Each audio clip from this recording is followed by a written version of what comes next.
కలికిరండి. నగిరిపల్లి గ్రామం. Tellaguttapalli village. Okay. Ex CM Kiran Kumar Reddy garu వాళ్ళ village. వాళ్ళ విలేజ్ నగిరిపల్లి, మా విలేజ్ తెల్లగుట్టపల్లి. రెండు పక్కన పక్కనే ఉంటాయి. మేమంతా వాళ్ళ దగ్గర ఎక్కువ కూలి పని చేసి బతికిన వాళ్ళమే. నేను ఒకప్పుడు ఎక్స్ సీఎం కిరణ్ కుమార్ రెడ్డి ఇంట్లో వాళ్ళ బిల్డింగ్ కన్స్ట్రక్షన్ లో భవన కార్మికుడిగా పనిచేశాను. ఓకే. ఆడ ఏదన్నా నైట్ టైం వచ్చి ఉండమనేవాడు. నేను ఒక నెల రోజులేమో ఉన్నాను అంతే అక్కడ. అంటే నైట్ ఆ ఇల్లు కట్టేటప్పుడు వస్తువులు అవన్నీ పోతాయి కదా, అక్కడ వచ్చి పడుకోమనేవాడు రాత్రిలో వచ్చి. ఇట్లా ఆ ఇంటికి భవన కార్మికుడిగా పనిచేశాను. వాళ్ళ ఇంట్లో ఎప్పుడు వాళ్ళ పొలం పనుల్లో పనిచేసేవాడిని. వాళ్ళు బాగా సపోర్ట్ చేశారు. అమర్నాథ్ రెడ్డి గారు చదువుకోమంటే బాగా సపోర్ట్ చేసి చదువుకుంటున్నాను. వాళ్ళ ఫ్యామిలీ కూడా అలాగే, వాళ్ళ కుటుంబ సభ్యులు కూడా చదువుకుంటున్నారు అని అంటే చాలా ప్రోత్సాహం ఇచ్చేవాళ్ళు. వాళ్ళ యొక్క ప్రోత్సాహం ఆ రోజుల్లో అటువంటి ఫీలింగ్స్ అంటరానితనం ఉన్న రోజుల్లో వాళ్ళు ప్రోత్సాహం ఇచ్చారు అని అంటే. సరే, ఈ అంటరానితనం మీ వయసులో అంటే మీరు అప్పుడు చాలా ఫేస్ చేశారు, అది ఏదైనా ఒక సంఘటన? చాలా ఫేస్ చేశాను. అడుగడుగున అది డిగ్రీ వరకు కూడా అనుభవించాను. కానీ అది కొంతమంది మాత్రం ఆదరించారు, చదువుకుంటా ఉంటే ప్రోత్సహించారు. కానీ అవమానాలు, అంటరానితనం అదంటే చిన్నతనంలో తెలిసేది కాదు. కానీ పెరుగుతూ విధంగా మోస్ట్లీ 10th దాటగానే స్టార్ట్ అయింది ఆ ఫీలింగ్. 10th వరకు మామూలు సాధారణంగానే గడిచిపోయింది. ఆ ఫీలింగ్స్ ఏం లేదు. వాళ్ళు పెద్దోళ్ళు, మేము పేదవాళ్ళం. ఆ ఫీలింగ్తో ఉన్నాం కాబట్టి ఆ అవమానం అనేది తెలిసేది కాదు. ఏదో అంటూ ఉంటారు, సరేనని అనుకుంటా బాధపడతా వెళ్ళిపోతూ ఉంటాం. మీ పరిస్థితి అప్పుడు ఉన్నటువంటి మీ సిచ్యువేషన్, మీ పరిస్థితి మీ విద్యార్థి దశకు అంటే చదువుకోవాలని ఆ తపన ఎలా వచ్చిందండి? అంటే నేచురల్గా అండి, అది జీన్స్లో వస్తుందండి. తల్లిదండ్రుల్లో నుంచి ఆ యొక్క ఒరిజినాలిటీ అనేది స్వతహాగా అక్కడి నుంచి ట్రాన్స్ఫర్ అవుతుంది జీన్స్ అనేది. మా నాన్నగారు 6th క్లాస్ వరకు చదువుకున్నాడు. ఆ ఊరి గ్రామ పెద్ద చదివించాడు. మా నాన్న కూడా అనాథగా పెరిగిన తనే, కానీ గ్రామ పెద్ద చదివించాడు. మా అమ్మగారు కూడా 5th క్లాస్ వరకు చదివారు. మా అమ్మగారు కొద్దిగా డబ్బున్న వాళ్ళ కుటుంబంలో పుట్టిండేదే. మా నాన్నను పెళ్లి చేసుకున్నాక ఆమె కూడా పేదరాలు అయిపోయింది. వాళ్ళిద్దరూ ప్రేమించి పెళ్లి చేసుకున్నారు. Love marriage.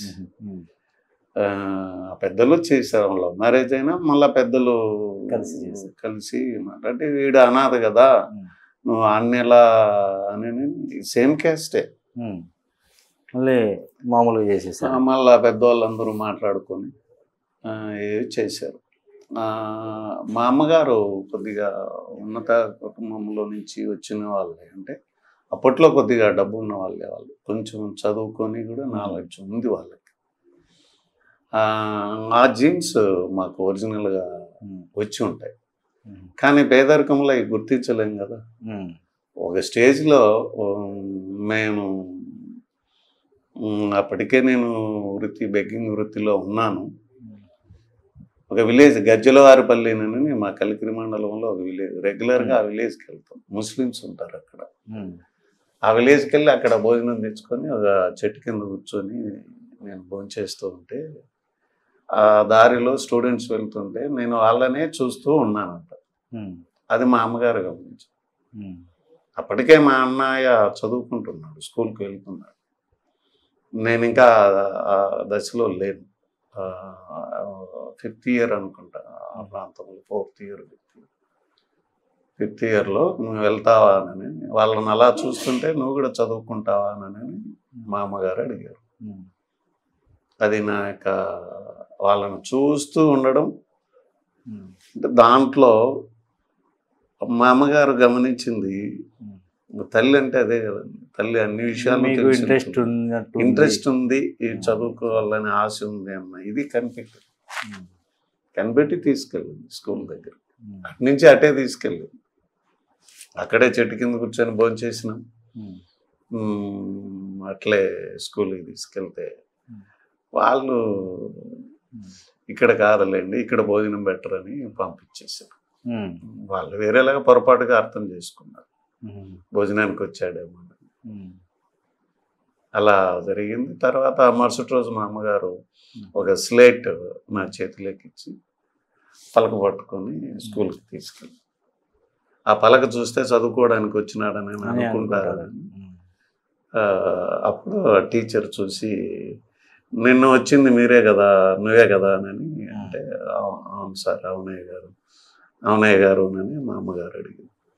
అయ్యో పొరపాటు అయింది, రెగ్యులర్ ఇట్లా అన్నం కోసం వస్తూ ఉంటారు కదా, దానికే వచ్చినారు అంటే. అప్పుడు ఆయన టీచర్ లోపలికి తీసుకెళ్ళాడు, కూర్చోబెట్టాడు. అక్కడి నుంచి జీవితం అంటే ఒక మలుపు తిరిగింది. అక్కడి నుంచి ఎన్నో మలుపులు జీవితంలో, అవమానాల ద్వారా మలుపులు, కసితో మలుపులు తిరిగింది. అంటే అవమానాల నుంచి కసి పుట్టుకొచ్చింది. అంటే అవమానాలు ఏం చెడ్డవేం కాదు, నాలో కసి పుట్టేటట్లు చేసింది. ఆ విధంగా ఎన్నో టర్నింగ్. అంటే అవమానాలు వచ్చినప్పుడు కసి పెరిగి, కసితో పాటు మార్పు అనేది వచ్చింది. అంటే నిజంగా ఎన్ని అవమానాలు కాబట్టి, ఇప్పుడు శిల్పి ఉన్నాడు, ఎన్ని దెబ్బలు కొడితే రాయికి అంతగా విగ్రహము తయారవుతుంది, దేవతా విగ్రహం. ఎన్నో దెబ్బలు తిన్న రాయి పూజలు అందుకుంటుందని ఒక పెద్ద కొటేషన్ ఉంది. నిజమే, అది దెబ్బలు తిన్న రాయే పూజలు అందుకుంటుంది. అట్లాగా ఈ అవమానాలు, ఈ దెబ్బలు, ఈ కష్టాలు ఇవన్నీ ఏంటంటే మనలో ఒక ఒరిజినాలిటీని బయటికి తీసుకురావడానికి ఇవన్నీ మనకు తగులుతాయి. అవి మనం అనుకుంటాం కష్టాలని, కానీ యాక్చువల్గా మనలో ఉన్న ఒరిజినాలిటీని బయటికి తీసుకురావడానికి ఈ దెబ్బలు తగులుతాయి, అవమానాలు తగులుతాయి. దాని నుంచి మనం రియలైజేషన్ అవ్వడానికి, మార్పుకు అదే నాంది అని గమనించగలిగితే, దాంట్లో నుంచి కసి కొడితే ఆ కసి నుంచి బాగా చదువుతారు. మీకు అక్కడి నుంచి స్టార్ట్ అయిందంటారు. మీ అమ్మగారు చేర్పించినప్పటి నుంచి అక్కడి నుంచి మీరు మొదలైంది మీ ప్రయాణం మళ్ళా స్టడీస్ పైన. అంటే అలా అప్పటి వరకు అలానే ఉంది సార్ పరిస్థితి? అంటే సిచ్యువేషన్ అలాగే ఉన్నా, తర్వాత కూడా అలాగే ఉంది. తర్వాత అలాగే ఉండి ఇదంతా రొటీన్ లైఫే. ఏది గ్రామాలకు వెళ్ళడం, మనం తెచ్చుకోవడం, అది రొటీన్ లైఫ్. అది ఎర్లీ మార్నింగ్ వెళ్ళాలి. ఎర్లీ మార్నింగ్ వెళ్ళేటప్పుడు అట్లా అక్కడ కూడా ఎన్నో అవమానాలు ఫేస్ చేసాం. కానీ లోపల కూర్చున్నప్పుడు అక్కడ కూర్చోబెట్టుకోవడానికి కూడా ఇబ్బంది పడ్డాం. అది నాకు బాగా గుర్తుంది. టీచర్ తెలియకుండా విద్యార్థులు మేనేజ్ చేసేవాళ్ళు. అంత చిన్న వయసులో కూడా అటువంటి ఆలోచనలతో ఉండేది. ముందర కూర్చోబెడతాడు టీచర్ వెళ్ళగానే మా క్లాస్మేట్స్ వెనక్కి పంపించేస్తారు. వెనక్కి వెళ్ళి కిందికి వెళ్ళామని మళ్ళీ వచ్చి టీచర్ ఒక దెబ్బ కొడుతుంది. కొట్టినప్పుడు చెప్పకూడదు వీళ్ళు వెనక్కి వెళ్ళి వీళ్ళు పంపించారని. అంటే ఎనిమిటీ పెరిగిపోతుంది అని చెప్పాడు. రిపీటెడ్గా జరుగుతూ ఉంటే టీచర్ గమనించి టీచర్ అట్లా వెళ్ళి అట్లా గమనిస్తూ ఆయన స్టైల్లో ఆయన గమనించాడు. చూస్తే కొంతమంది అక్కడ వాళ్ళు నన్ను బెదిరించి వెనక్కి తరిమింది చూసి వెంటనే వచ్చి వాళ్ళకి గట్టిగా మందలించాడు. వాళ్ళకు కూడా 2 దెబ్బలు వేసాడు. ఈసారి కనుక గట్ట చేస్తే బాగోదు, అందరూ ఒకటే, విద్యార్థులందరూ ఒకటే, విద్యార్థుల్లో ఈ ఆలోచన రాకూడదు చదువుకునేటప్పుడు పేదవాళ్ళు ఉంటారు అంటే అలా అలా అలా కొంతకాలం నడిచింది. అట్లా అడ్జస్ట్ అవ్వడానికి ఆ టైంలోనే చదువు మానేయాలని కూడా అనిపిస్తుంది. మీరు కొన్ని వీడియోస్లో చూసాం సార్, మీరు అంటే నీళ్ళల్లో పడిన రొట్టెలు కూడా అవి అంటే ఇట్లా పిండి ఎత్తి పెట్టుకొని తిన్నారు అనేసి అని అన్నారు, నిజమనేది? అది నాకు బాగా గుర్తుంటుందండి. అంటే అది సంక్రాంతికి పశువుల పండుగ అంటారు చూడండి, సంక్రాంతి పండుగ. ఆ పండగకి మా యొక్క విలేజ్లో అది ఒక ఆచారం. అంటే దోశలు తీసుకుపోయి దోశలు బావిలో నీళ్ళల్లో వేసేస్తారు. అప్పుడు పెద్ద పెద్ద బావులు ఉండేవి, నీళ్ళల్లో వేసేస్తారు. అప్పుడు ఆ దోశలు నీళ్ళల్లో పడకనే నీళ్ళల్లో పన్నటివి కూడా తీసుకొచ్చుకున్నాము. నేను బావిలోనే ఉండేవాడిని, నీళ్ళల్లో ఉండేవాడిని. అంటే ఒక టైం స్టార్ట్ అవుతుంది, 8 అవగానే ఇంకా బయటకు వస్తారు ఆ విలేజర్స్. నేను పోయి ఆ బావిలో ఈత కొడుతూ ఉండేవాడిని. వాళ్ళు వేసి ఇసిరేసినప్పుడు నీళ్ళల్లో పడకుండా కూడా క్యాచ్ పట్టిన సందర్భాలు ఉన్నాయి. అంటే తడిసిపోతే టేస్ట్ మారిపోతుంది కదా, అవి నీళ్ళల్లో పడకుండా ఉండడానికి నీళ్ళల్లో ఉండి పట్టుకున్న రోజులు ఉన్నాయి. పండగనంటే అంటే చిన్నప్పుడు స్విమ్మింగ్ చెరువుల్లో నేర్చుకునేస్తాం కదా. ఇప్పుడు పట్టణాలలో వీళ్ళకు అటువంటి యాక్టివిటీస్ లేవు, ఆ ఆటలు లేవు, ఏమీ లేవు. కానీ అప్పుడు పల్లెటూరులో చెరువుల్లో ఈత కొట్టడం, చెరువుల్లోనే ఈత నేర్చుకోవడం, అట్లా స్విమ్మింగ్లో మంచి అనుభవం ఉంది నాకు. అందువల్ల నేను గంటల కొద్దీ నీళ్ళల్లో ఉండేవాడిని. వాళ్ళు సుమారు 1.5 2 గంటలు పడుతుందండి. 60-70 ఇండ్లు ఉంటాయి. వాళ్ళు వచ్చి ఒక దాన్ని సిద్ధారెడ్డి బావి అంటారు మా దగ్గర. నేను ఆ బావిలో ఉండి చేసేవాడిని. కొన్ని తీసుకుపోయి తడవకుండా పట్టుకున్నట్టు ఒకటి గాను, తడిచినట్టు కూడా తీసి స్టెప్స్ పైన పెట్టుకొని దాన్ని బాగా ప్రెస్ చేసి ఇంటికి తీసుకెళ్ళాను. ఇంట్లో చట్నీ చేసుకొని అవి అలా తినేవాడు. సరే, అంటే మీరు డిపార్ట్మెంట్లోకి ఎప్పుడు ఎంటర్ అయ్యారు, ఈ పోలీస్ డిపార్ట్మెంట్లోకి? నేను 1991 అండి. నేను 1991 బ్యాచ్. దానికి వెళ్ళడానికి కూడా మా ఇంట్లో వాళ్ళు డబ్బులు లేక ఇబ్బంది పడుతూ ఉంటే జస్ట్ 350 రూపీస్తో నేను హైదరాబాద్ చేరుకున్నాను. 350 రూపాయలతో, 75 రూపీస్ బస్ ఛార్జ్ ఆ రోజుల్లో. అప్ అండ్ డౌన్ 150 పోయినా నా చేతుల్లో ఉన్నది 150. ఆ 150తో ఎట్లా అని వెళ్తే బస్ స్టాండ్లో ఉన్నాను చాలా కాలము, 10 days దాకా బస్ స్టాండ్లోనే ఉన్నాను. మళ్ళీ మా విలేజర్స్ పరిచయం అయ్యారు. మధుసూదన్ రెడ్డి అని నా క్లాస్మేట్, అతను రూమ్కి తీసుకెళ్ళాడు. రూమ్ దొరికింది.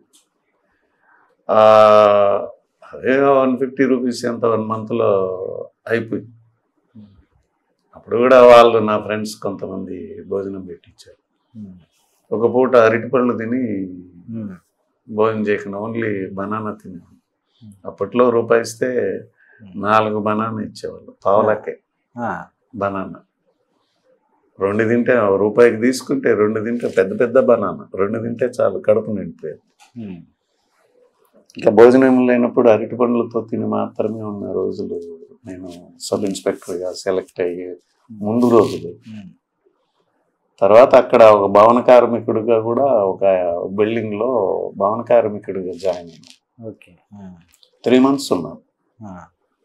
3 months ఉండి ప్రాక్టీస్ చేసుకొని ఎగ్జామ్ అటెండ్ అయ్యి, ఈవెంట్స్ అటెండ్ అయ్యి, ఎగ్జామ్ అటెండ్ అయ్యి, రిటర్న్ వచ్చేటప్పుడు 1500 రూపాయలు తీసుకొని మా ఊరికి వచ్చాను. ఒక జత కొత్త బట్టలు, 1500 రూపాయలు క్యాష్ తీసుకొని వచ్చాను. భవన కార్మికుడు ఆయన కృష్ణ యాదవ్ అని, ఆయన ఆ బిల్డింగ్లో పని ఇచ్చాడు, ఆ బిల్డింగ్లో ఉండడానికి స్థలం ఇచ్చాడు, భోజనం కూడా పెట్టేవాడు ఆయన. నేను చదువుకుంటా ఉండేది చూసి అక్కడ ఉండే వాళ్ళకి అందరికీ చెప్పేవాడు, వాళ్ళ పిల్లల్ని తీసుకొచ్చి చూపెట్టేవాడు. మీరు సెలెక్ట్ అయిన తర్వాత మీ కుటుంబం, మీ అమ్మగారు, మీ కుటుంబం సభ్యులందరూ ఊరి వాళ్ళు ఎలా ఫీల్ అయ్యారు సార్? అదొక పండగ వాతావరణం అండి. అంటే చుట్టుపక్కల వాళ్ళండి వీడు ఇక్కడ అట్లాగా అడుక్కుంటా ఉండే, ఇది తిరుగుతుండే, కట్టెలు అమ్ముకుంటా ఉండే, వీడు ఇది ఆ పని వీడు సబ్ ఇన్స్పెక్టర్ ఏంటి అంటే ఎస్ఐ అని అంటే ఎలా ఉంటాడో చూద్దాం, వీడు ఎలా ఉంటాడో ఎస్ఐగా అని చూద్దాం అని చుట్టుపక్కల గ్రామాల వాళ్ళందరూ వచ్చారు మా దగ్గర పలకరించడం. అప్పుడు మా తల్లిదండ్రులు ఆనందం చూడాలి. ఒకరింటి ముందర అట్లా నిలబడి పని కోసం అన్నం కోసం ఉన్న రోజులు పోయి వాళ్ళందరూ పలకరించడానికి వచ్చారు చూడండి. అప్పుడు ఉన్న ఆనందం వాళ్ళది ఎంతో సంబరం. అందరూ వచ్చి పలకరిస్తుంటే అది చెప్పలేని ఆనందం, కోలాహలంగా ఉండింది. ఇప్పుడు అదే ఎస్ఐ ర్యాంక్ నుండి ఇప్పుడు అడిషనల్ ఎస్పీ వరకు వచ్చారు. ఈ అడిషనల్ ఎస్పీలో మీరు కొనసాగుతున్నారు కదా సార్ ఇప్పుడు ప్రజెంట్. ఇప్పుడు ఆ తరానికి ఈ తరానికి అంటే అప్పుడు మీరు అనుభవించిన పరిస్థితులను బట్టి, అప్పుడున్న స్థితిని బట్టి మీరు ఒక పొజిషన్కి అయితే వచ్చేసారు. కానీ ఇప్పుడు యువతరం ఎలా ఉంది అంటే మీరు ఏమంటారు? అప్పటికి ఇప్పటికీ తేడా ఏంటంటే అండి, అప్పట్లో టీవీలు లేవు, సెల్ ఫోన్లు లేవు. అమ్మ ఏదన్నా చెబితే అదే కరెక్ట్ అని నమ్మేవాళ్ళం. మనకేం తెలియదు కదా, చిన్నపిల్లలకి ఏం తెలుస్తుంది. అప్పుడు అమ్మా నాన్నల పైనే ఆధారపడేవాళ్ళం, టీచర్ల పైనే ఆధారపడాలి. అమ్మ ఏం చెప్తే అది కరెక్ట్, నాన్న ఏది చెప్తే అది కరెక్ట్, టీచర్ ఏది చెప్తే అది కరెక్ట్. ఇప్పుడు సెల్ ఫోన్లో టీవీలలో మొత్తం సమాచారం వచ్చేస్తుంది. దీనివల్ల ఏమైందంటే ఇప్పుడు అమ్మా నాన్నల యొక్క అంటే కొంత సమాచారం కొరకు మాత్రం, ఇన్ఫర్మేషన్ కొరకు అమ్మా నాన్నల అవసరం తగ్గిపోయింది. ఎప్పుడైతే అమ్మా నాన్నల అవసరం తగ్గిపోయిందో వీళ్ళ ప్రవర్తనలో మార్పు వచ్చేసింది, మార్పు వస్తూ ఉంది. ఈ టీవీల పుణ్యమా, ఈ సెల్ ఫోన్ పుణ్యమా రైట్స్ కూడా, హక్కులు కూడా ఎక్కువ తెలుస్తూ వచ్చాయి. దాంతో వీళ్ళు హక్కుల్ని మాట్లాడడం మొదలెట్టారు, అలా వచ్చేస్తుంది. అంతేకాకుండా ఈ తల్లిదండ్రులు కూడా పిల్లల్ని బాగా సుఖంగా పెంచడం స్టార్ట్ అయింది. అక్కడి నుంచి కొద్దిగా దాన్ని ఏమంటారు అంటే వ్యామోహం అంటారు, దాన్ని ఏమంటారు అంటే ఎక్కువ అతి ప్రేమ అంటారు. ఇవన్నీ ఎక్కువైపోయి తల్లిదండ్రులు మా బిడ్డలు ఏం కష్టపడకూడదు అన్న తత్వం ఈ మధ్య కాలంలో ఎక్కువ డెవలప్ అయింది. 25 yearsగా అది స్టార్ట్ అయింది. ఇది కూడా కారణం ఏంటంటే ఈ రైట్స్, ఫండమెంటల్ రైట్స్ టీవీల ద్వారా తెలుస్తూ వచ్చాయి దంపతులకి. ఇది తెలవడం వల్ల ఏమైందంటే వీళ్ళు కూడా ప్రశ్నించడం మొదలెట్టారు. అప్పటి వరకు అత్తమామల పైన ఆధారపడేవాళ్ళు, తల్లిదండ్రుల పైన ఆధారపడేవాళ్ళు. ఈ టీవీల పుణ్యమానని, ఎక్కువ సెల్ ఫోన్ల పుణ్యమానని ప్రశ్నించేది ఎలా ప్రశ్నించాలి, మీకు ఏమేమి రైట్స్ ఉన్నాయని ఇవన్నీ చెప్పడం మొదలెడితే ఇవి వాళ్ళ యొక్క కష్టంలో ఉన్నప్పుడు వాడుకోవాల్సిన రైట్స్ని వాటికి వాడుకోకుండా, వాళ్ళ ఇబ్బందుల్లో ఉన్నప్పుడు ఆ రైట్స్ని వాటికి వాడుకోకుండా సొంతానికి వాడుకోవడము, వాడుకోవడం ఇది తెలిసింది. దాన్ని ఎలా ఉపయోగించాలి అని అంటే దీనికి ఉపయోగించాలని అనేది వదిలేసి సొంతానికి స్వార్థానికి వాడడం స్టార్ట్ అయ్యేసరికి స్వార్థం పెరిగిపోతా వచ్చింది. స్వార్థం నుంచి అతి ప్రేమ పుట్టుకొచ్చింది. దీని నుంచి నా పిల్లల్ని ప్రత్యేకంగా చూడాలన్న కాన్సెప్ట్ ఎక్కువ వచ్చింది. ఎక్కువైపోయి పోటీతత్వం వచ్చేసింది, నా బిడ్డల్ని బాగా చూడాలి అని. దీంట్లో ఆ కష్టం అనేది తెలియకుండా పిల్లల్ని పెంచడం అనేది స్టార్ట్ అయ్యేసరికి వీళ్ళు చిన్న కష్టం వచ్చినా తట్టుకోలేని స్థితికి తల్లిదండ్రులు పిల్లల్ని తీసుకొచ్చేస్తున్నారు. ఇదంతా ఫండమెంటల్ రైట్స్, హ్యూమన్ రైట్స్ ఇవన్నీ ఉండాలి, అవసరమే. కానీ ఇవి ఎలా వాడాలి అన్న దాంట్లోనే మెయిన్ ఇంపార్టెంట్. అది వదిలేసి దీన్ని స్వార్థానికి వాడుకునేసరికి ఈ పిల్లల్ని చిన్న కష్టం వచ్చినా భరించలేని స్థితికి తల్లిదండ్రులు తీసుకురావడం మొదలెట్టారు. అందులోన స్పిరిచువల్ నాలెడ్జ్ని పూర్తిగా వదిలేశారు. స్పిరిచువల్ నాలెడ్జ్ అవసరం. అప్పుడు భక్తి భయం అనేది ఆటోమేటిక్గా ఉండేది, ఈ రెండు లేనప్పుడు, ఈ టీవీ సెల్ ఫోన్ లేనప్పుడు. ఆ స్పిరిచువల్ నాలెడ్జ్ ఉండేది, దాంట్లో నుంచినే పెద్దలు కథలు చెప్పేవాళ్ళు, కొన్ని స్టోరీస్ చెప్పేవాళ్ళు. ఆ రోజుల్లో సినిమాలు వచ్చి దేవుళ్ళు సినిమాలు చూపెట్టేవాళ్ళు. వీటి వలన కొంచెం క్రమశిక్షణ, మెసేజ్, భక్తి, ఈ స్పిరిచువల్ నాలెడ్జ్ అన్నీ అందేటివి. ఇప్పుడంతా సెల్ ఫోన్లో ఈ సినిమాల తీరు కూడా మారిపోయింది. సెల్ ఫోన్లో మళ్ళీ అది సీరియల్స్ ప్రభావం, సీరియల్స్ ఎఫెక్ట్ చాలా పడిపోయింది. ఈ సీరియల్స్ సర్వనాశనం చేసేస్తాయి జీవితాలు. ఇవన్నీ కలిపి స్పిరిచువల్ నాలెడ్జ్కి దూరం చేసేస్తాయి మనుషుల్ని. ఇది వ్యామోహము, రైట్స్, హక్కులు ఇవి పెరుగుతూ వచ్చాయి. స్పిరిచువల్ నాలెడ్జ్ దూరం పోతా వస్తుంది. అప్పటికి ఇప్పటికీ గుడులు, దేవాలయాలు పెరిగాయి బాగా. భక్తిలో ఒరిజినాలిటీ పోయి భక్తి ప్లేస్లోకి రైట్స్ వచ్చి చేరుకున్నాయి. ఫండమెంటల్ రైట్స్, హ్యూమన్ రైట్స్ ఇవన్నీ వచ్చి చేరుకొని ఇవి డామినేషన్ చేసి స్పిరిచువల్ని తొక్కేసి, ఈ స్పిరిచువాలిటీ అంటే ఇప్పుడు పెద్దగా పట్టించుకోరు. మీరు మామూలుగానే అంటే మెడిటేషన్ క్లాసెస్, స్పిరిచువల్గా క్లాసెస్ మీరు ఇస్తున్నారు అంటున్నారు. అంటే దానికి ఆదరణ యూత్ ఎలా వస్తుంది సార్? అంటే యూత్ వస్తున్నారా లేదా అని. మామూలుగా స్పిరిచువల్ మెడిటేషన్ అంటే అందరూ 100 కిలోమీటర్లు అవుతారు కానీ దగ్గరికి రారు కదా. అందుకు ఫస్ట్ మెడిటేషన్ అంటే అది ముసలివాళ్ళు పెద్దవాళ్ళు చేసుకున్నారని అనుకుంటున్నారు. లేదంటే మెడిటేషన్ యూత్కే అవసరం, యువతకే అవసరం. చిన్నప్పటి నుంచినే మెడిటేషన్ నేర్పాలి. మెడిటేషన్ ఏం చేస్తుందంటే క్రమశిక్షణని ఆటోమేటిక్గా చెప్పకుండా నేర్పేది విద్య. ఏదైనా ఉంటే క్రమశిక్షణ అనే మాట, డిసిప్లిన్ అనే మాట, ప్రవర్తన అనే మాట, ఈ మాటలు వాడకుండా వాళ్ళలో మంచి ప్రవర్తన తీసుకొచ్చే విద్య ఏది అంటే మెడిటేషన్. మెడిటేషన్ నేర్పితే మనం వీటి గురించి మాట్లాడాల్సిన అవసరం లేదు.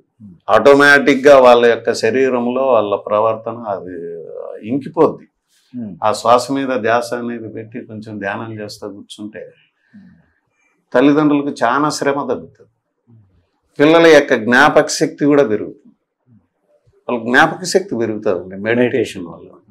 వాళ్ళ నాలెడ్జ్ పెరుగుతుంది, ప్రవర్తనలో మార్పు వస్తుంది, మంచి నిర్ణయాలు తీసుకుంటారు, మంచి ఆలోచనలు చేస్తారు, మంచి ఆరోగ్యంగా ఉంటారు, జబ్బులు రావు.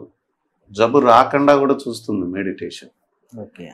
Meditation no medication.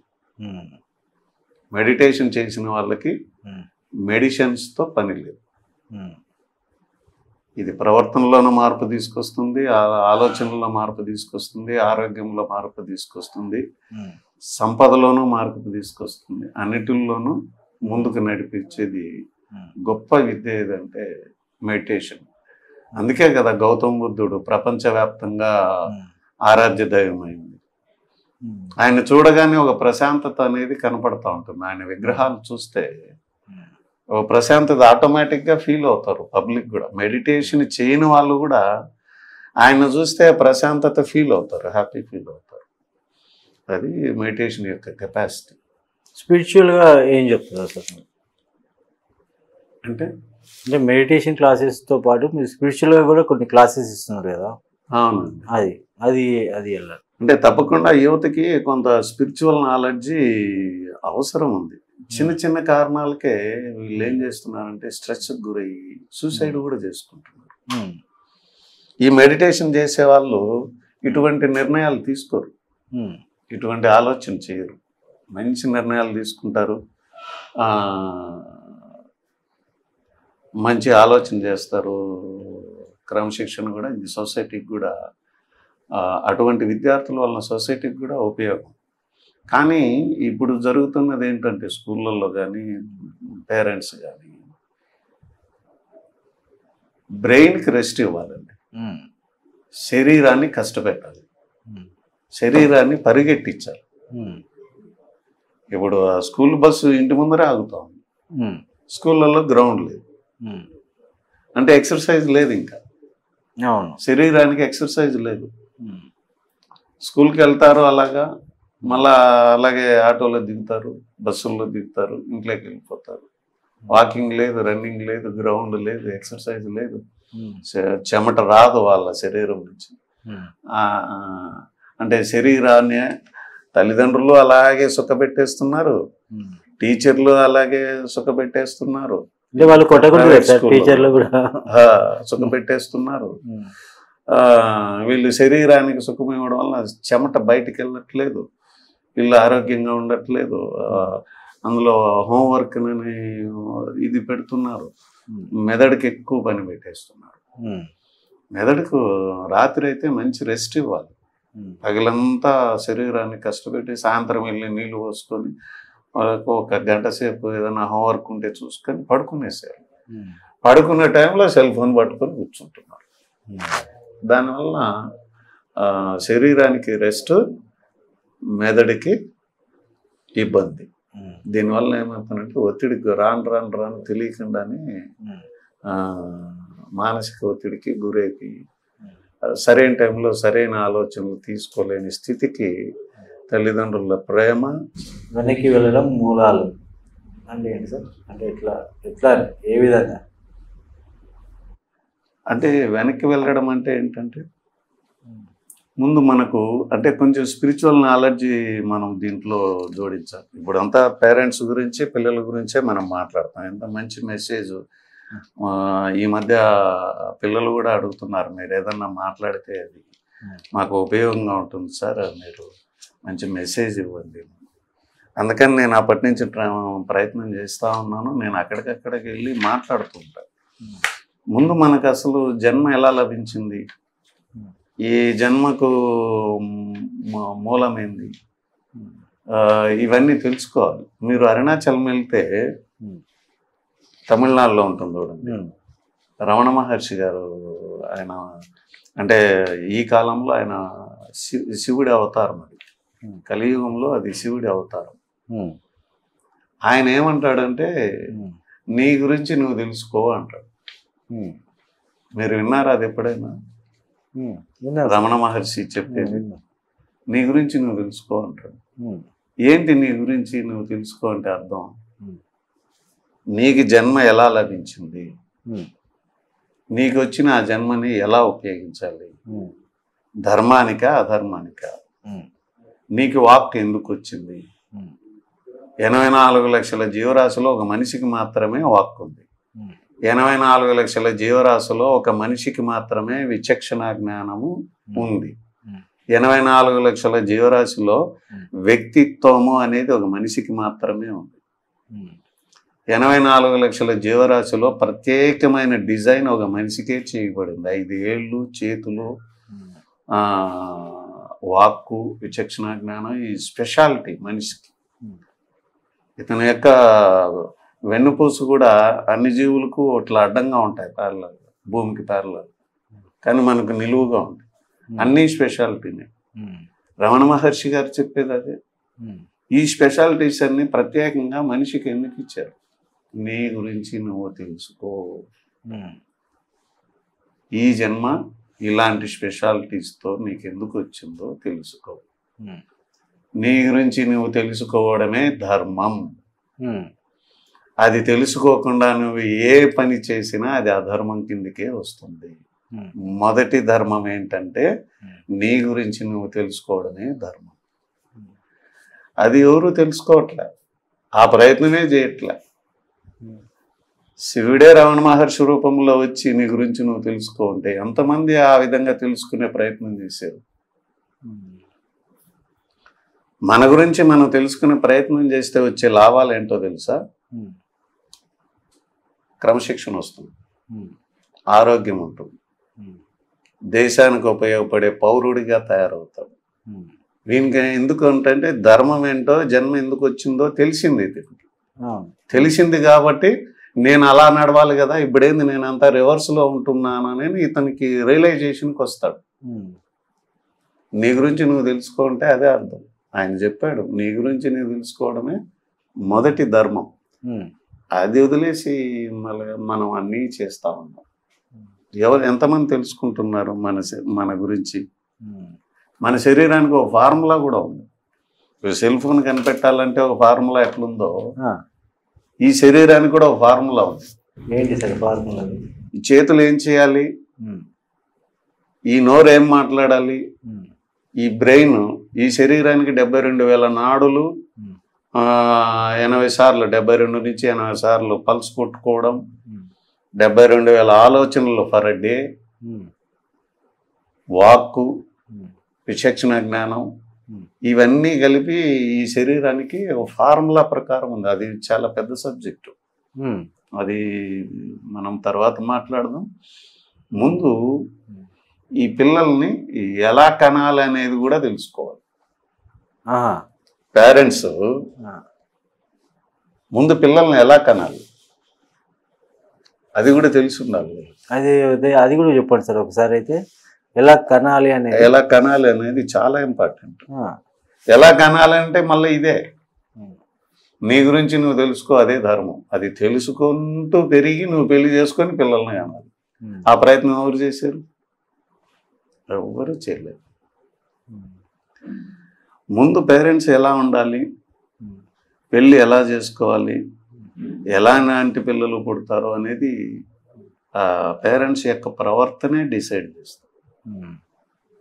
మనకు ఆలోచనలు ఫర్ డే 72,000 ఆలోచనలు ఈ సైన్స్ ఫార్ములా ప్రకారం. 72,000 నాడులు, 72,000 ఆలోచనలు. ఈ 72,000 ఫర్ డే అండి నేను చెప్పింది. ఈ 72,000 ఆలోచనలు నీ ఎవరి కోసం ఆలోచించావు? సమాజ హితం కోసమా, స్వార్థం కోసమా? సమాజ హితం అయితే ఈ శరీరము సుగంధభరితం అవుతుంది. సమాజ హితం అయితే ఈ నాడీ వ్యవస్థ చాలా ఆరోగ్యంగా ఉంటుంది. స్వార్థం అయితే ఈ శరీరంలో ఉండే నాడీ వ్యవస్థ స్వార్థపూరితంగా తయారవుతుంది, అనారోగ్యంగా తయారవుతుంది. ఈ శరీరమే దుర్గంధభరితమైపోతుంది. అటువంటి శరీరాల నుంచి తయారయ్యే రీప్రొడక్షన్ కణాలు, ఆ కణాలు కూడా అలాగే తయారవుతాయి. నువ్వు లోకహితం అంటూ ఆలోచించి, లోకహితం అంటూ నువ్వు ప్రవర్తన ఉండి, లోకహితం అంటూ విద్య నేర్చుకొని, లోకహితం అంటూ నువ్వు డబ్బులు సంపాదిస్తే అటువంటి దంపతుల నుంచి వచ్చే రీప్రొడక్షన్ కణాలు XY క్రోమోజోములు అంటారు. పురుషుల్లో XY క్రోమోజోములు ఉంటాయి, స్త్రీలలో XX క్రోమోజోములు ఉంటాయి. ఈ క్రోమోజోములే అతి పవిత్రమైన క్రోమోజోములుగా తయారవ్వాలి.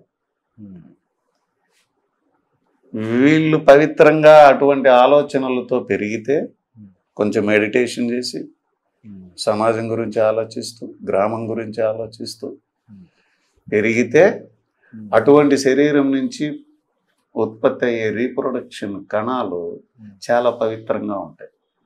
ఎవడైతే స్వార్థంగా ఆలోచిస్తాడో, ఎవడైతే సమాజం పట్ల దుర్మార్గమైన ఆలోచనలతో ఉంటాడో, వాని శరీరంలో ప్రొడక్ట్ అయ్యే XY కణాలు కూడా దుర్మార్గపు కణాలే పుడతాయి. అటువంటి శరీరం నుంచి దేశానికి ఉపయోగపడే పిల్లలు పుట్టరు. వాడు ఎలా ఉంటాడో, for every reaction there is equal opposite reaction అంటారు. నువ్వు ఏమి ఆలోచిస్తావో అదే ప్రకారంగా ప్రతిచర్య ఉంటుంది. ఏం ఆలోచించావు? రోజుకి నీకు భగవంతుడు 72,000 ఆలోచనలు ఇస్తే ఆ విధంగా ఈ శరీరం తయారైంది. For every reaction there is equal opposite. ఇందరు ఎవరు చెప్పలేదు సార్. ఈ శరీరం ఈ విధంగా తయారైంది అంటే స్వార్థపూరితంగా నీ కణ వ్యవస్థ అంతా ఏమైపోయింది? స్వార్థపూరితంతో తయారైపోయింది. డబ్బు సంపాదన, ఎథిక్స్, మోరల్ వాల్యూస్ లేవు, ఎంతసేపు డబ్బే. అప్పుడు ఈ శరీరం అలా తయారైపోయింది. ఆ శరీరంలో ప్రొడక్ట్ అయ్యే ఈ కణాలు అవి కూడా అలాగే ఉంటాయి. ఆ కణమే బిడ్డ. అదే డబ్బు డబ్బు అని. ఆ కణం ఏముంది? డబ్బు డబ్బు ఉంది. ఆ కణం ఏముంది? సంస్కారం లేదు. ఆ కణం ఏముంది? ఎథిక్స్, మోరల్ వాల్యూస్ లేవు. అలాంటి శరీరం నుంచి అలాంటి కణాలే పుట్టుకొస్తాయి. అదే ప్రకారంగా నువ్వు స్త్రీని కూడా పెళ్లి చేసుకుంటే ఆమె కూడా అలాగే ఉందనుకో, అక్కడ X క్రోమోజోమ్లు, ఇక్కడ Y క్రోమోజోమ్లు, అక్కడ X క్రోమోజోమ్, ఇక్కడ X క్రోమోజోమ్, రెండు డబ్బే అనుకో, ఆ యొక్క రీప్రొడక్షన్, ఆ యొక్క ఉత్పత్తి ఎలా వస్తుందనంటే వాళ్ళు కూడా అలాగే వస్తున్నారు. అందుకు ప్రక్షాళన చేయాల్సింది ముందుగా తల్లిదండ్రుల యొక్క శరీరాన్ని, వాళ్ళ యొక్క ఆలోచన విధానాన్ని. మంచి పిల్లలు పుట్టాలంటే ముందు దీంట్లో మార్పు తీసుకురావాలి. దానికి మెడిటేషన్ ఒకటే చాలా ఎక్కువగా ఉపయోగపడింది. తర్వాత పుస్తకాలు చదవాలి, మంచి గ్రంథాలు చదవాలి. అసలు కడుపులోనే పిల్లలకు నేర్పించేయాలంటండి శాస్త్రం చెప్తుంది. మహాభారత యుద్ధం చూశారుగా, మహాభారతంలో ఏముంది, అభిమన్యుడు కడుపులోనే వింటాడు పద్మవ్యూహం అనే యొక్క విద్య అనేది.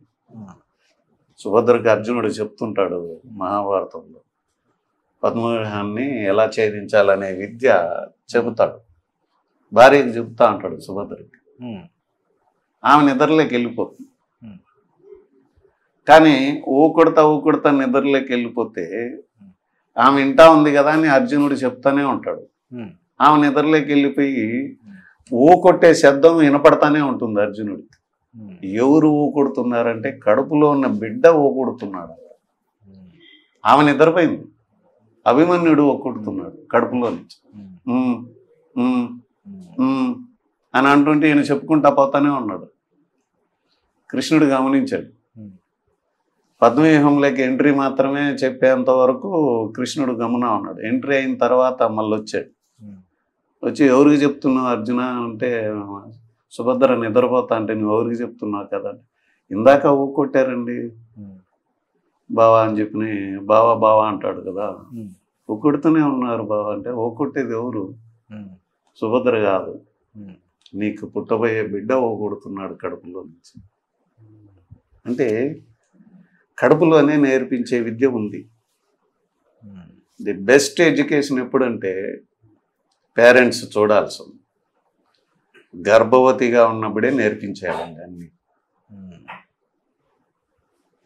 శిశువు బయటకు రాకుండానే నేర్పించేయాలి.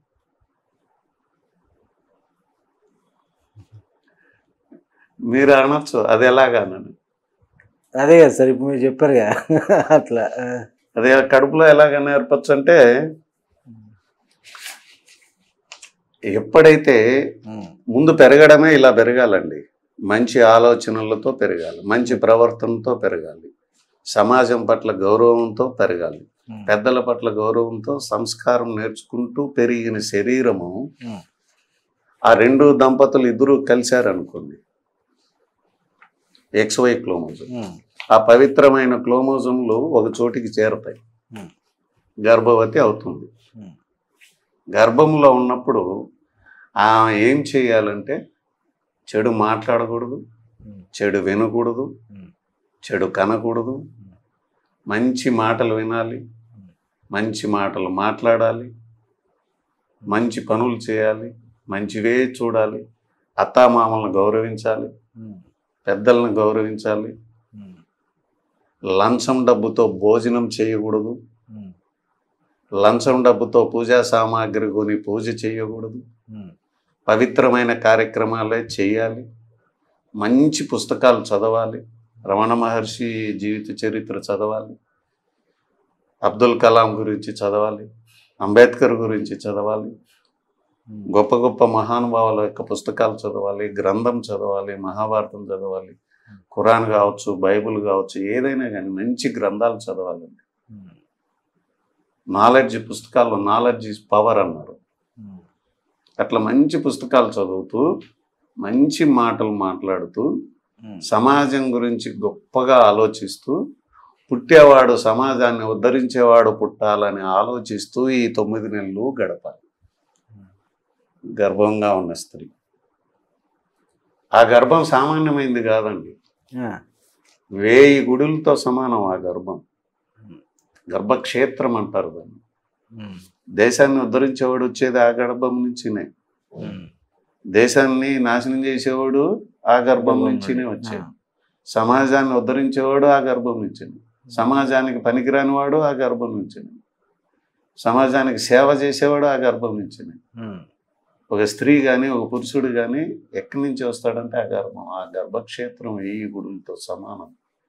దాన్ని అంత పవిత్రంగా పెట్టుకుంటే అంతటి ఉత్తమమైన సంతానం ఈ భూమి మీదకి వస్తారు.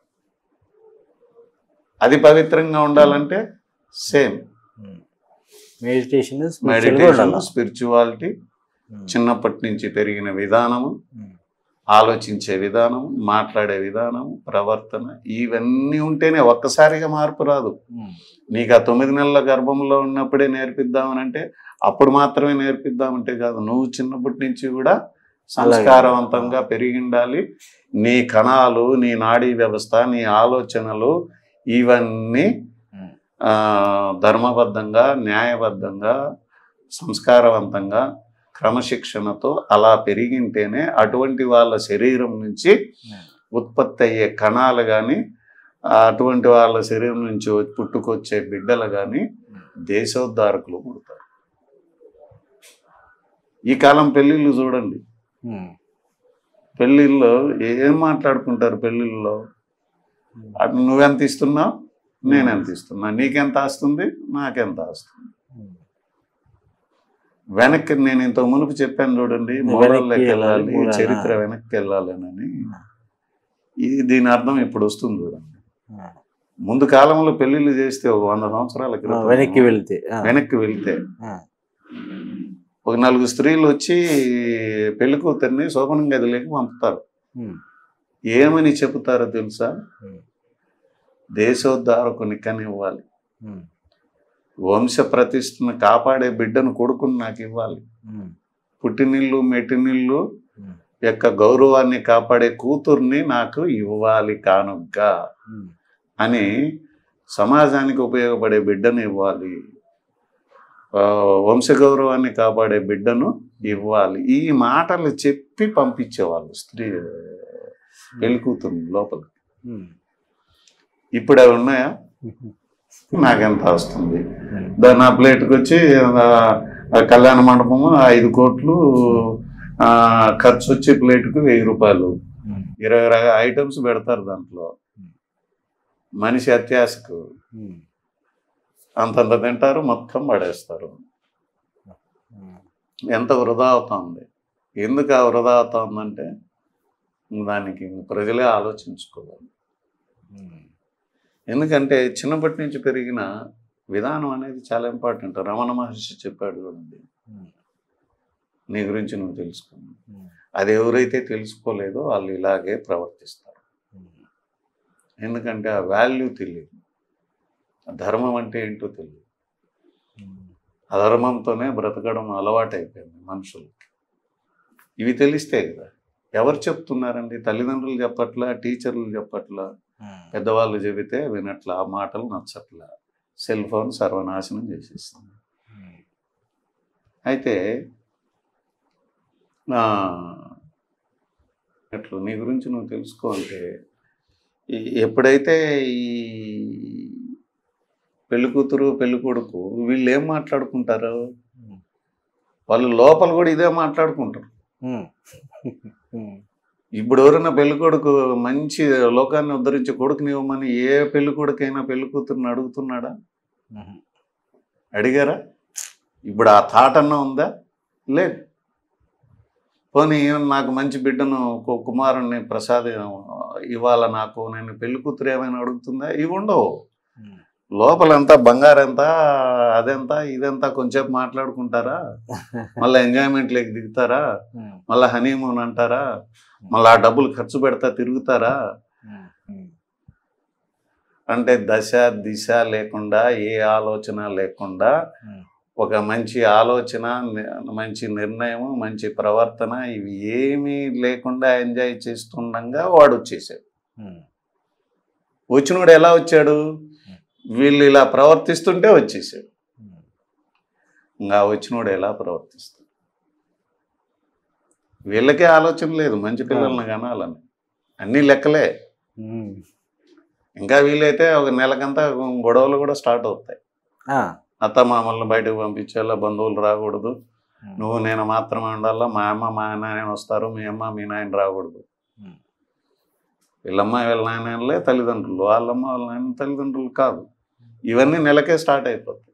ఎందుకు నెలకు స్టార్ట్ అవుతాయంటే చిన్నప్పటి నుంచి సంస్కారవంతంగా పెరగాలి. వీడు కానీ పురుషుడు కానీ స్త్రీ కానీ. ఆ. అందుకని ఇలా పెరుగుతూ ఇలా కలుస్తూ ఇలా ఎంజాయ్ చేస్తూ వాళ్ళిద్దరి మధ్యలో నుంచి ఒకడు వచ్చాడు ఈ భూమి. ఇంకా లగ్జరీగా ఉంటాడు. వాడు అలాగే ఉంటాడు.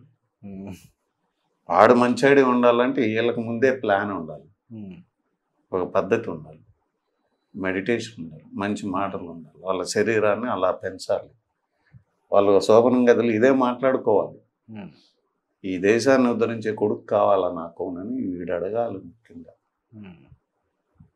ఆవిడ ఏం అడుగుతుంది, నాకు పుట్టినిల్లు మెట్టినిల్లు కూతుర్ని కావాలని. ఇట్లాంటి మాటలు ఏవి? ఇట్లాంటి మాటలు చెప్పే పెద్దలు లేరు, ఇట్లాంటి మాటలు చెప్పే గురువులు లేరు. సరే, ఇప్పుడు మీరు ఈ మధ్య కాలంలో ఒక రీసెంట్గా ఒకటి ప్రోగ్రామ్ కూడా జరిగింది సార్. 7,000 పీపుల్ అంటే స్టూడెంట్స్ కావచ్చు, మళ్ళీ అన్ని ఆల్ కాలేజెస్ ప్రైవేట్ కాలేజీల సమక్షంలో మీరు ఒకటి జరిగింది. అప్పుడు మీరు వారికి ఎటువంటి సందేశాన్ని ఇచ్చారు సార్? నేను ఎడ్యుకేషన్ పైన మాట్లాడానండి. అంటే పూర్వపు ఎగ్జాంపుల్స్ కూడా చెప్పాను మీకు. ఇంత మునుపు చెప్పాను కదా, కడుపులోనే అభిమన్యుడు నేర్చుకొని వచ్చాడని. ఈ కాలం తల్లిదండ్రులు కడుపులో నేర్పించట్లే, గర్భంతో ఉండగానే కొట్టుకోవడం స్టార్ట్ చేసేస్తాం. ఇంకా గొడవలు అన్ని కేసులు పోలీస్ స్టేషన్ నిండా అవే ఉంటాయి. దానివల్ల ఆ గొడవల్లో పుట్టుకొచ్చేవాడు వాడు అలా తయారవుతుంది. ఈ 9 నెలలు బాగుండాలండి దంపతులు. అక్కడ నేను ప్రకాశం జిల్లా దర్శి గౌతమి విద్యాసంఘం స్కూల్స్ వాళ్ళు పిలిస్తే వెళ్తే అక్కడ మాట్లాడింది విద్య గురించినే మాట్లాడినా, సంస్కారం గురించినే మేజర్ కాన్సన్ట్రేషన్ చేశా. విద్యార్థులు కదా, సంస్కారం గురించి ఇప్పుడు స్కూళ్ళల్లో నేర్పలేకపోతున్నారు. సంస్కారం గురించి తల్లిదండ్రులు నేర్పట్లే. ఏంటి సంస్కారం అంటే, చిన్న ప్లేటు వాడే గడిగితే నువ్వు సంస్కారం నేర్పినట్లు లెక్క. సంస్కారం నేర్పినావా లేదా ఎగ్జాంపుల్ ఏంటంటే, తల్లిదండ్రులు భోజనం పెడితే ఆ ప్లేట్ ఎవరు కడగాలి? వాడి ప్లేట్ వాడే కడుక్కోవాలి. వాడు కడగడం పక్కన పెట్టు, అది బాగలేదు ఇది బాగలేదు ఏం కేకలేస్తారో ఆ డైనింగ్ టేబుల్ దగ్గర పిల్లలు. అమ్మా నువ్వు సరిగ్గా చేయలేదు, అది ఏం చేస్తావు, నీకేం వంట రాదు, నీకేం తెలియదు, ఇవంతా తింటారండి పిల్లలు. అసలు అంత కష్టపడి ఆరోగ్యం బాగలేకపోయినా వాడికి అంత టిఫిన్ పెట్టాలని, వాడికి అంత భోజనం పెట్టాలని, ఆరోగ్యాన్ని కూడా లెక్క చేయకుండా తల్లి ఏం చేస్తుందంటే వంటగదికి పోయి ఆరోగ్యాన్ని మర్చిపోయి ఏదో కొంత వంట తెచ్చి చేసి పెడతారు. వీడు దాంట్లో ఉప్పు కారం చూస్తాడు, వాడు ప్లేట్ కడగడు, వాడు పడేసి వెళ్ళిపోతాడు. అది కాదు, తల్లిదండ్రులు ముందేనా నీ ప్లేట్ నువ్వే కడిగి ఆడపెట్టు, వేస్ట్ ఎక్కడ పడేయాలి, ప్లేట్ ఎక్కడ పడేయాలి, కడిగి ఆడపెట్టుకో. ఇది సంస్కారం లేక భాగం. సంస్కారం అనేది చాలా గొప్ప సబ్జెక్ట్. మళ్ళీ డ్రెస్ కోడ్ కూడా సంస్కారమే, నడిచే విధానం సంస్కారమే, మాట్లాడే విధానం సంస్కారమే, కూర్చునే విధానం సంస్కారమే, పెద్దల ముందర ఎలా కూర్చోవాలనేది కూడా సంస్కారవంతమైన సిట్టింగ్ ఉంది. కూర్చునే పోస్చర్లో వీడు సంస్కారంగా ఉన్నాడా లేదా అనేది చూస్తేనే తెలిసిపోతుంది. ఇప్పుడేముంది, తండ్రి ఇంటికి వస్తే హాయ్ డాడీ అని అంటాడు, వాడు కుర్చీలో సోఫా మీద కాలు వేసుకొని చూసి హాయ్ డాడీ ఉద్యోగం చేసుకొని వస్తాడు ఫాదరు, లేకపోతే అమ్మ జాబ్ చేసి వస్తుంది, వీళ్ళు సోఫాలో కూర్చొని హాయ్ డాడీ హాయ్ మమ్మీ, కాలు కూడా దేరు కిందకి, కాలు మీద కాలు. ఇది సంస్కారం లేక వస్తుంది. ఇది ఎంత నేర్పుతున్నావు నువ్వు? ఇది తల్లిదండ్రుల యొక్క ప్రథమ బాధ్యత. అది వదిలేస్తుంది.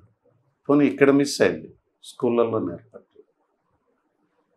స్కూళ్ళల్లో కూడా అలాగే అయిపోయింది. చాలా తక్కువ స్కూల్లే నేర్పేది. కొంచెం ట్రస్టీ లాంటి స్కూళ్ళు, గ్రూపు అది ఉన్నది, మిషనరీస్వి అట్లాంటి వాటిల్లోనే కొన్ని వాటిల్లోనే అవి నేర్పుతాను.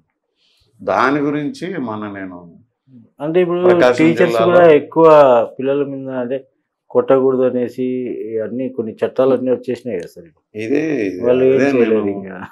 ముందే చెప్పాను చూడండి, ఫండమెంటల్ రైట్స్ ఇవన్నీ సెల్ ఫోన్ రావడం వల్ల అనేది.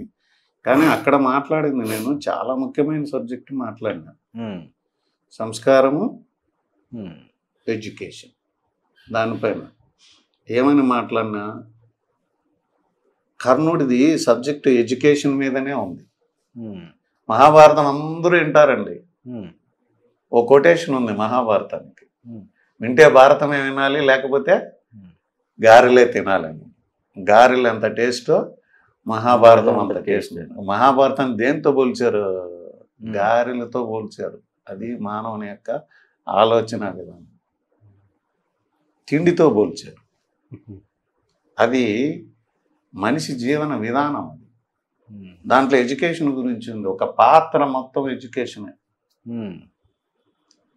మీ మీడియా వాళ్ళు ఇంటర్వ్యూ చేస్తే దాంట్లో ఉన్న ప్రతి పాత్ర యొక్క మెసేజ్ని కనుక పబ్లిక్ కరెక్ట్గా చేరవేస్తే చాలా మార్పులు వచ్చేస్తాయి. అట్లా ఆ కర్ణుడిది ఎడ్యుకేషన్ అంటాను చూడండి. మీకు ఆ స్టోరీ గుర్తుందో లేదో, మీకు తెలిసే ఉంటుంది, నేను క్లుప్తంగా చెప్తాను. కర్ణుడు పరశురాముడి దగ్గరికి పోయి విద్య నేర్చుకుంటాడు. విద్య నేర్చుకున్న తర్వాత పరశురాముడు ఏం చేస్తాడు? నీకు ఆ విద్య అవసరానికి ఉపయోగపడకుండా పోవుగాక అని శాపం పెడతాడు. అంటే శాస్త్రాల ప్రకారము, పురాణాల ప్రకారము పరశురాముడు దశావతారాల్లో ఒక అవతారం అని చెప్తారు. మహావిష్ణువు దశావతారాల్లో ఒక అవతారం, పరశురాముడు అవతారం. అంటే మహావిష్ణువు పరశురాముని అవతారంలో కర్ణుడికి శాపం పెట్టాడు. అంటే దేవుడే భగవంతుడే శాపం పెట్టాడు. ఏమని? విద్య నీకు అవసరానికి ఉపయోగపడకుండా ఏంటి దాని వెనకాల ఉన్న మెసేజ్ ఏంటి? అది ఎప్పుడైనా ఆలోచించారా? గారెలతో పోలుస్తారు మహాభారతాన్ని, కానీ ఆ మెసేజ్ ఏంటి ఎప్పుడైనా ఆలోచించారు ఎవరైనా? పోనీ ఆ మెసేజ్ ఏముందో టీచర్లు చెప్పారా? ఆ మెసేజ్లో ఏముందో తల్లిదండ్రులు చెప్పారా? ఎవరు ఏం చెప్పలేదు. ఎందుకు అంత శాపం పెట్టాల్సి వచ్చింది? దాని వెనకాల ఉన్న మెసేజ్ ఏంటి అని చూస్తే లోకహితం అనే ఇంటెన్షన్ లేదంట కర్ణుడికి. విద్య దేనికి నేర్చుకోవాలంటే లోకహితానికి విద్య నేర్చుకోవాలంట. నువ్వేదో బిల్డింగ్లు కట్టేసుకొని, నువ్వేదో పెళ్లిళ్ళు చేసేసుకొని, నీ కట్నాలు పెంచుకునే దానికి ఈ చదువును వాడుకుంటున్నారు ఈ మధ్య యువత అంతా. మంచి ర్యాంక్ వస్తే చాలు కట్నం మంచి రేటు,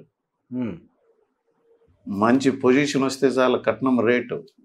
అంటే విద్యని దేనికి ఉపయోగిస్తున్నావు? కట్నం రేటును పెంచుకోవడానికి ఉపయోగిస్తున్నావు. విద్యని దేనికి ఉపయోగిస్తున్నావు? నీ పొజిషన్ని పెంచుకొని ఆస్తులు పెంచుకోవడానికి ఉపయోగించుకుంటున్నావు. విద్యను దేనికి ఉపయోగిస్తున్నావు? ఇంకా రకరకాల కార్యక్రమాలకు ఉపయోగిస్తున్నారు. లోకహితానికి వాడే వాళ్ళు చాలా అరుదుగా ఉంటున్నారు.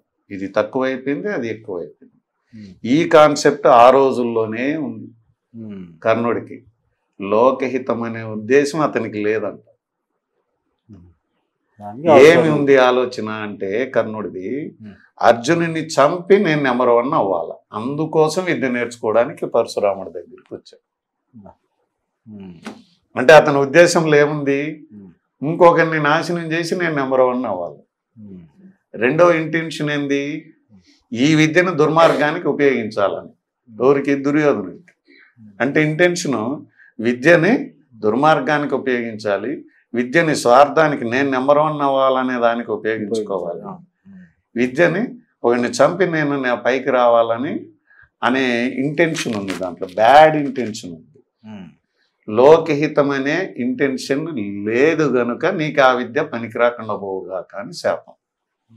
ఇప్పటి విద్యార్థులకు నేను చెప్పే మెసేజ్ ఏంటంటే, ఇప్పటి పేరెంట్స్కి నేను చెప్పే మెసేజ్ ఏంటంటే, మీ మీడియా ద్వారా ఇప్పుడు చదువుకుంటున్న విద్యార్థులు ఇప్పుడు మంచి మంచి పొజిషన్గా ఏ ఉద్దేశంతో విద్య నేర్చుకున్నారు? లోకహితం అనే ఇంటెన్షన్ ఉందా లేదా? ఆ ఇంటెన్షన్ మీరు నేర్పారా లేదా? ఆ ఇంటెన్షన్ స్కూళ్ళల్లో నేర్పుతున్నారా లేదా? విద్య ఎందుకు అనేది గుడ్ ఇంటెన్షన్ ఉందా లేదా విద్యలో? అది లేకపోతే ఈ శాపం ఉంది. ఈడ పేరెంట్స్కి అందరికీ నా యొక్క విన్నపం ఏంటంటే, ఆ శాపం కర్ణుడికి కాదండి, సమస్త మానవాళికి. విద్యలో లోకహితం ఉండాలి. విద్యలో లోకహితము లేని ప్రతి విద్యార్థికి ఆ శాపం ఉంది. వీడు బాగా చదువుకుంటాడు, పుట్టుక్కున సూసైడ్ చేసుకుంటాడు. అవును. బాగా చదువుకుంటాడు, ఒత్తిడికి గురి అయిపోయి పిచ్చెక్కిపోతుంది. బాగా చదువుకుంటాడు, పెళ్ళాం వస్తుంది, ఉమ్, నరకం. ఉమ్, బాగా చదువుకుంటుంది స్త్రీ, భర్త వస్తాడు, నరకం. ఉమ్, వాళ్ళిద్దరు గొడవ పడుకుంటారు కట్న కానుకల విషయంలో. ఉమ్, నువ్వెంత అనుకుంటారు, నేను చదువుకున్నా నువ్వు చదువుకున్నాను అంటారు. ఉమ్, ఇవన్నీ ఎందుకు వస్తున్నాయి తెలిసిన, వీళ్ళ ఎడ్యుకేషన్లోనే లోకహితం అనే ఆలోచన లేకుండా, ఉమ్, పుట్టడం కూడా దిశ లేకుండా పుట్టేసి, ఉమ్, ఎంజాయ్ చేస్తా ఉంటే పుట్టేసి, పెరగడంలో కూడా సమాజం పట్ల ఆలోచన లేకుండా పెరిగేసి, ఉమ్, బాగా చదువుకున్నా అన్న అహంభావం పెంచుకునేసి, ఉమ్, ఇద్దరము ఒకటే అన్న ఆలోచనతో ఉండడం వలన ఉమ్, ఎక్కడ చూసినా వీళ్ళ దాంట్లో లోకహితమైన ఆలోచన లేదు. కాబట్టి ఈ యొక్క అనర్థాలన్నీ జరిగిపోతూ ఉంటాయి. For every action there is equal opposite reaction. Um, లోకహితమైన ఆలోచన చెయ్యలేదు కాబట్టి ఇవన్నీ నువ్వు అనుభవించాల్సిందే. ఉమ్. అది తల్లిదండ్రులు కానీ, అటు విద్యార్థులు కానీ. మీడియా ద్వారా మా యొక్క విన్నపం ఏంటంటే, ఈ గురువులకందరికీ ఈ మెసేజ్ తెలియాలి. టీచర్లకే తెలియదు ఆ మెసేజ్. విద్యార్థులకి లోకహితం అనే కాన్సెప్ట్ ఫస్ట్ నేర్పాలి. విద్యలో ఏ ఉద్దేశం ఉండాలి అంటే ఇదే ఉండాలి. అది మాట్లాడాను నేను అక్కడ దర్శి ఓకే. కాలేజీలో. మీరు కూడా ఇప్పుడు మాకు కూడా మంచి ఒక సందేశాన్ని అయితే ఇచ్చారు సార్. మా సిగ్నేచర్ వీక్షకులకు, ప్రేక్షకులకు మంచి సందేశాన్ని ఇచ్చినందుకు మీకు కూడా ధన్యవాదాలు తెలుసుకున్నాను sir. Thank you very much అండి.